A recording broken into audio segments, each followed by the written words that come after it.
Periyar Maniamma Institute of Science and Technology, Tanjavur. Choose who you want to be. நேயர்களுக்கு அன்பு வணக்கம். இந்த budget union budget 2024 table பண்ணும்பொழுது customs duty, அதாவது import பண்ணும்போது இருக்கிற வரியை 6% குறைச்சிருக்காங்க டோட்டலாக. இதே தான் சில்வருக்கும் பண்ணியிருக்காங்க. இந்த மாதிரி ரா மெட்டீரியலாக வரும்போது 5.5% குறைச்சிருக்காங்க போத் தி மெட்டல்ஸ்க்கு. இந்த 6% ஏன் குறைச்சிருக்காங்க அப்படின்னாக்க, smuggling of gold was happening in a big way. ஏன்னா டியூட்டி அதிகமாக இருக்கிறதுனால எல்லாருமே அந்த ஸ்மக்லிங்க்கு ரிசார்ட் பண்ணாங்க. ஸ்மக்லிங்க்கு ரிசார்ட் பண்ணுறதுனால அவங்களுக்கு ப்ராப்ளம் வந்துடுச்சு. ஸோ அதனால் டியூட்டி இறக்குனா ஸ்மக்லிங் குறையும், ஸோ நார்மல் ரெவென்யூ கிடைக்கும் அப்படின்னு சொல்லி மூவ் பண்ணியிருக்காங்க. இதொன்று தாக்கம் வந்து இம்மிடியட்டாக gold prices in India went down by 3,000 rupees per sovereign of gold. அதாவது 8 கிராம் இருக்கிறது 3,000 ரூபா குறைஞ்சி.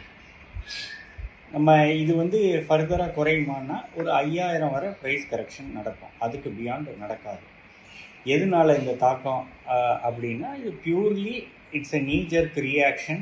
நாளைக்கு வர இம்போர்ட் வந்து விலை கம்மியாயிடும், அதனால் டியூட்டி கம்மியாக இருக்கிறதுனால நார்மல் சேனலில் வந்தால் எக்ஸிஸ்டிங் கோல்டு என்ன ப்ரைஸில் வாங்கினாங்களோ அதை மேக்கிங் ப்ராஃபிட்ஸ் அப்படின்னு சொல்லுவோம். அதை குவிக் ப்ராஃபிட் பண்ணுறதுக்கு இந்த மூவை ரிசார்ட் பண்ணியிருக்காங்க ட்ரேடர்ஸ் எல்லாம். ஸோ இந்தியாவில் வந்து ப்ரைஸ் வந்து பாம்பேயில் ஃபிக்ஸ் பண்ணுறாங்க. இதை வந்து ஒரு ட்ரேடிங் அசோசியேஷன் ஃபிக்ஸ் பண்ணுது. உடனே இந்த சுச்சுவேஷனை பார்த்து இறக்கியிருக்காங்க. இதனால தான் இந்த 3,000 ரூபா விலை வீழ்ச்சி. அப் டு 5,000 வரை கரெக்ஷன் நடக்கலாம், அதுக்கு பியாண்ட் நடக்காது. ஒன்று புரிஞ்சுக்கணும். நீங்கள் அடுத்தது ஒரு கொஸ்டின் கேட்டீங்க, ஏன் இந்த மாதிரி கோல்டு ப்ரைஸ் அதிகமாகிட்டு இருக்கு அப்படின்னு. போன வருஷம் அக்டோபரில் பர் கேஜி ஆஃப் கோல்டு வந்து $58,000 இருந்தது. இன்றைக்கி வந்து $76,000 இருக்குது. இவ்வளோ தான், $76,000. ஸோ இதொன்று பார்த்தீங்கன்னா, போன அக்டோபர் 23 ஜூலை 24 வரை இவ்வளோ ஜம்ப் ஆனதுக்கு ரீசன் என்ன அப்படின்னு புரிஞ்சுக்கணும். நார்மலாக ஃபெடரல் ரிசர்வ் அப்படின்னு ஒன்று யூஎஸில் இருக்குது. இந்த ஃபெடரல் ரிசர்வ்ங்கிறது இன்ட்ரெஸ்ட் ரேட் ஒரு தாக்கத்தை ஏற்படுத்தும். இந்த ஃபெடரல் ரிசர்வ் வந்து எப்பப்பெல்லாம் இன்ட்ரெஸ்ட் ரேட்டை ஏற்றுறாங்களோ கோல்டு ப்ரைஸ் வந்து கம்மியாகும். ஏன்னா எல்லோரும் ஃபெடரல் ரிசர்வில் இன்ட்ரெஸ்ட் ரேட் அதிகமாக இருக்கிறதுனால அந்த செக்யூரிட்டிஸில் இன்வெஸ்ட் பண்ணுவாங்க. ஸோ கோல்டு சேஸ் பண்ணுறதுக்கு ஆள் இருக்காது. ஸோ அதனால் இம்மீடியட்டாக கோல்டு ப்ரைஸ் இறங்கும். மாறாக கடந்த வருடத்திலிருந்து யூஎஸ் ஃபெடரல் ரிசர்வ் ரேட்டை ஏற்றினாலும் கோல்டு ப்ரைஸ் ஏறிக்கிட்டே இருக்கு. ஏன் அப்படின்னு கொஞ்சம் பார்த்தாக்க, இன்வெஸ்டர்ஸ்க்கு இந்த யூஎஸ் கரன்சி மேலே கொஞ்சம் ஒரு perception that it has become week. அந்த எக்கானமி நல்லா பண்ணலை, டெஃபினட்டாக நல்லா பண்ணலை, but still it's a very strong currency.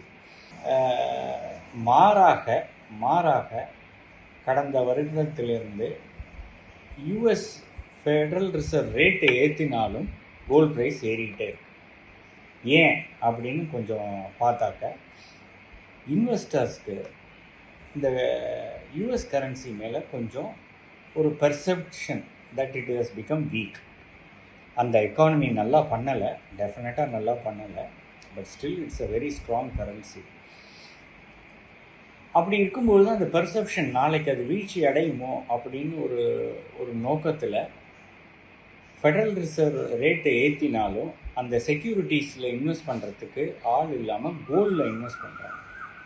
இந்த கோல்டில் இன்வெஸ்ட் பண்ணும்போது கோல்டு ப்ரைஸும் ஏறிட்டுருக்கு, ஃபெடரல் ரேட் ரிசர்வும் ஏறிட்டுருக்கு. இதுதான் இந்த ஒரு வருஷமாக நடந்துகிட்ருக்கு, which is not the normal practice. But இந்த நார்மல் ப்ராக்டிஸ்க்கு என்ன ரீசனுங்கிறது நான் உங்களுக்கு சொன்னேன். எல்லாமே பாருங்கள், டிமாண்ட் சப்ளை.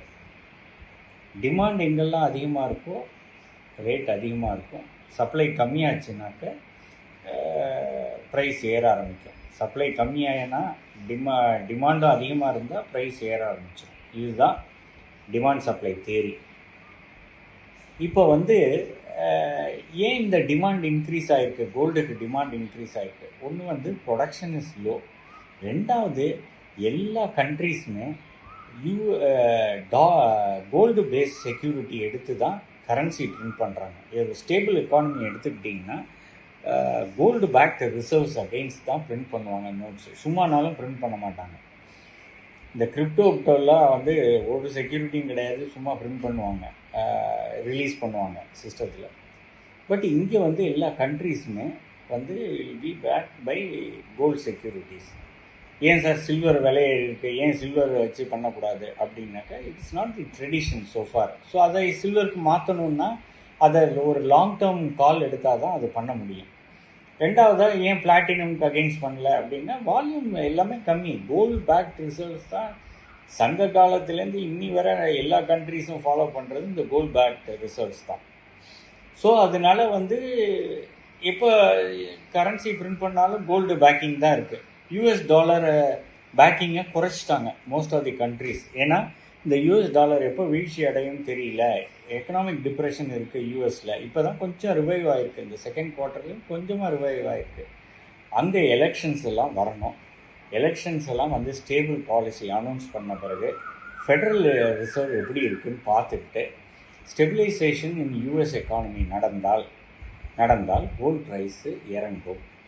அந்த கோல்ட் ப்ரைஸ் எப்போ இறங்கும்னா February 2025, March 2025 அப்போ தான் குறையும்.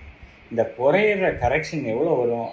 இந்த 60,000 வந்து நிற்கும். 74க்கு பதிலாக $74,000 per கிலோலேருந்து $60,000 per கிலோவாக வரும். அதுக்கு கீழே வரத்துக்கு வாய்ப்புகள் கம்மி.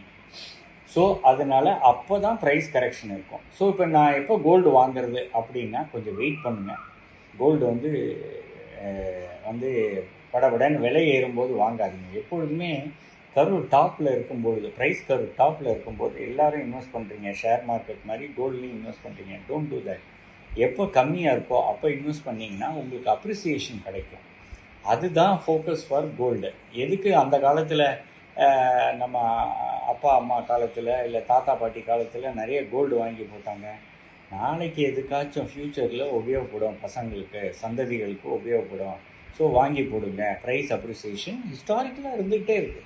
ஸோ அப்போ அந்த ப்ரைஸ் அப்ரிசியேஷன் என்ஜாய் பண்ணணுன்னா நீங்கள் வந்து எப்போ ப்ரைஸ் கம்மியாக இருக்கோ அப்போ வாங்கணும். ப்ரைஸ் அதிகமாக இருக்கிறச்சே வாங்கக்கூடாது. So this is not the right time to buy. So நேயர்களுக்கு நான் என்ன சொல்ல விரும்புகிறேன்னா, நெக்ஸ்ட்டு February, Marchல் இதை ரிவ்யூ பண்ணிவிட்டு அப்போ பொசிஷன் டெஃபினட்டாக கரெக்ட் ஆகும். அப்போ வாங்குங்க. Then you make good profits. நன்றி, வணக்கம். Periyar Maniamma Institute of Science and Technology, Tanjavur. Choose who you want to be.